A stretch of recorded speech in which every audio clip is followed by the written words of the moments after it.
حضرت عمر فاروق رضی اللہ تعالیٰ عنہ ایک مرتبہ مدینہ منورہ سے کہیں سفر کو روانہ ہوئے۔ دوران سفر میں آپ یہودیوں کے ایک گاؤں پہنچے۔ آپ نے دریافت کیا آیا یہاں کسی مسلمان کا گھر بھی ہے؟ جواب ملا ہاں، یہاں ایک بدو مسلمان رہتا ہے جو بے حد غریب ہے۔ آپ اس کے ہاں پہنچے۔ اس غریب بدو نے اپنی بیوی سے کہا، ایک مہمان آ گیا ہے، اس کے کھانے کا کچھ انتظام کرو۔ بیوی نے جواب دیا، گھر میں سوائے جو کہ تھوڑے سے آٹے کے اور کچھ نہیں ہے۔ شوہر بولا، کہیں سے گندم کا آٹا ادھار لے آؤ۔ بیوی نے پاس پڑوس سے گندم کا آٹا ادھار لینے کی کوشش کی مگر ناکام رہی۔ گھر آ کر شوہر سے بولی، گندم کا آٹا تو کہیں سے نہیں مل سکا۔ مجبوراً جو کی 3 روٹیاں پکا کر حضرت عمر رضی اللہ تعالی عنہ کے سامنے رکھ دی گئیں۔ آپ نے سوچا کہ اس شخص کے 3 بچے ہیں اور 2 یہ میاں بیوی خود، یہ 5 ہوئے اور چھٹا میں شامل ہو گیا ہوں اور روٹیاں صرف 3 ہیں۔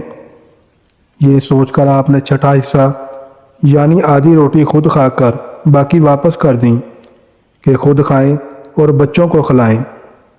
جب آپ رخصت ہونے لگے تو فرمایا، تم کسی دن مدینہ آنا اور عمر کا نام پوچھ کر مجھے ملنا۔ کچھ مدت بعد اس بدو کی بیوی نے اصرار کیا کہ مدینہ جا کر عمر سے ملے۔ وہ شخص مدینہ پہنچا اور آپ سے ملا۔ اس وقت آپ کا تجارتی قافلہ مدینہ میں پہنچ رہا تھا۔ بہت سے اونٹوں پر مال لدا ہوا تھا۔ فاروق اعظم رضی اللہ تعالی عنہ نے وہ سب اونٹ بما مال و دولت اس بدو کو بخش دیے۔ وہ بدو اپنی خوش بختی پر نازاں فراں واپس لوٹ گیا۔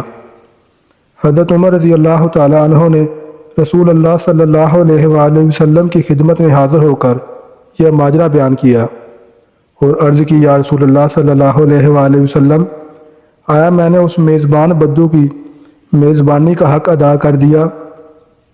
سرکار دو عالم صلی اللہ علیہ وآلہ وسلم نے فرمایا، عمر، حق تو شاید اس ایک لقمے کا بھی ادا نہ ہوا، کیونکہ اس غریب نے تمہاری مہمان نوازی کے لیے ادھار لینے سے بھی دریغ نہ کیا تھا اور اپنی بساط سے زیادہ تمہاری خدمت کی تھی، لیکن تمہارے لیے اونٹوں کی قطار مال و متاع میں دے دینا کوئی بڑی بات نہیں ہے۔